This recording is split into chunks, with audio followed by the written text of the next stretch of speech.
Alright, good morning guys. Hey, some of you asked for some detailed video, like little walk around of the car, so we're gonna go through that real quick. I'm gonna try to give you a little idea of everything that happened when it was built, as far as what everything is. If you guys have any questions, just remember, give me a call back. This is a little quick disconnect for the exhaust if you ever want to get like really angry at your neighbors and make some stuff loud. Nut comes off, whole exhaust pipe slides down, it disconnects from the header, and your whole exhaust is gone. You're basically straight pipes, or straight header. It sounds pretty cool. What else we got going on here?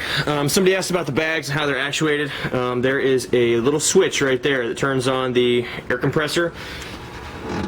You got power to it. There's 120 pounds of pressure in the compressor right now, so nothing's going to turn on. There's another internal switch in the tank. When it goes below 120, the air compressor kicks on. I usually leave that off when the car's not running, just so it doesn't run when I'm parked somewhere and try to kill my battery. 5-point harnesses, Kirky seats, both for you and your passenger. The fuel tank was originally going to be removable. That's why the bracket's there. I just ran out of space. It's impossible to make this thing removable. So you can disconnect it there, and you have to cut it out of the back if you ever decided to remove it and weld it back in. Odometer tack, recall tacks, pretty cool. See what you've been doing with the car. Oil pressure gauge, water temperature, voltage, fuel pressure, oil temp.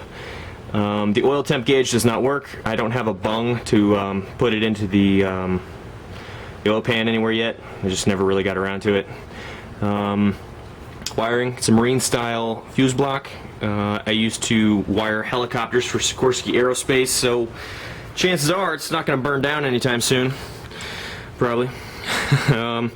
Wilwood master cylinders, Wilwood brake pedal assembly, reverse swing, I think they call that, and we've got a circle track style gas pedal, so you've got a direct connection to the carb via throttle rod, 700 R4 transmission, and a pretty cool steering wheel, pretty thick chain. You don't have a problem holding on to it like some of the smaller ones.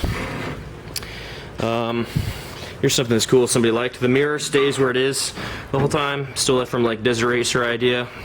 It's always on there, swings through the door. Wilwood proportioning valve, all 3/16 line throughout the whole car. Steering shaft rungs parallel to the valve cover. It's a Mustang 2 steering rack.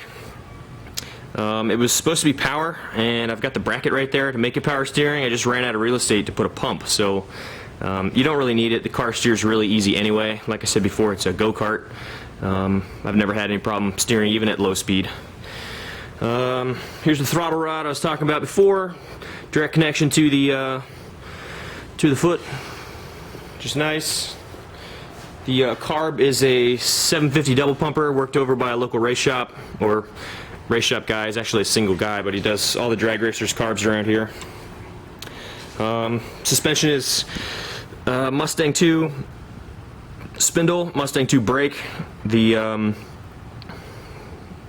control arms are custom. They're basically just ball joints and some Heim joints that I put together and made my own custom bumper control arm.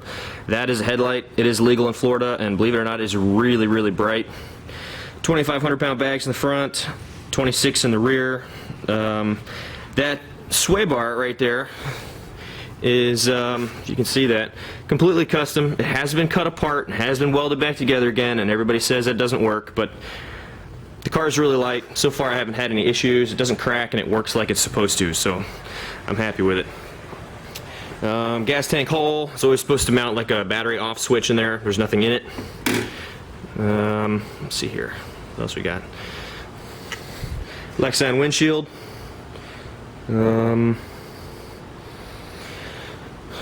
Same exhaust setup on this side. 3 bolts, 1 bolt. Your exhaust system's off. It's nice and loud. Batteries in there, all nice and tight. This is the battery that starts the Prius's gas engine. It is small. Somebody had some concern about it where it's sitting right behind your passenger's head. This mount is made by Ballistic Fabrication. It is usually on like 4-wheel drive vehicles, and they roll over and stuff all the time. There's no way this thing's flying out of there. guarantee it's not happening. It is tight though. I had to cut out a little portion of the car to slide it in and out. I guess you could mount one somewhere else. I was just trying to put all the weight in the correct place. Rear mount radiator. Pretty simple brake lights. The rear end is out of an S10. I believe it's a 373 gear or 342. I'm not really sure, but it's up there. With the 700 R4, at about 70 miles an hour, you're doing like 2,400 RPM, which isn't too bad. On the 295 50/15 rear tire. Real quick look at the air compressor and tank. It's only a 1 gallon tank, so you've got enough air to fill all the bags one time, and then your compressor turns on. But that's just how it works. Ran out of space, that's all we could put it. It's a cooling line. You got another one down below that runs the other way. They wind up running parallel, and right under the passenger's feet, you can kind of see how it's cut and channeled through the frame. We got a Holly blue pump down there, and a parallel 4-link down there, and a fuel filter that you can kind of see down there. That one is not utilized. There's another one that I installed. I mounted that thing in there, and it leaked right from jegs, and I didn't have the patience to take it out and or to send it back, so I just left it. Installed another fuel filter. What else have we got going on? The entire car, if you guys want, I'll send you pictures of the build process. The entire car was, when it was chopped, the entire top was widened by about 2 inches. You can kind of see that right there. There's supposed to be some more fins there that I drew in. Kind of worked. Most people don't even notice they're not there.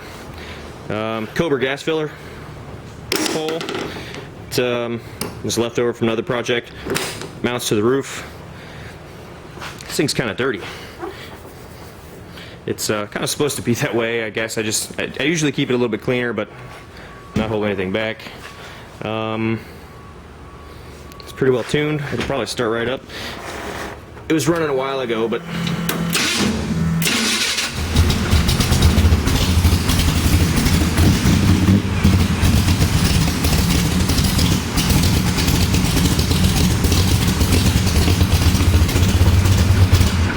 runs like it should. If you guys need anything else,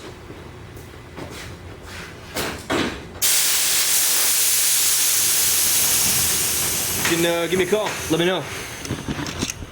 Thanks for looking.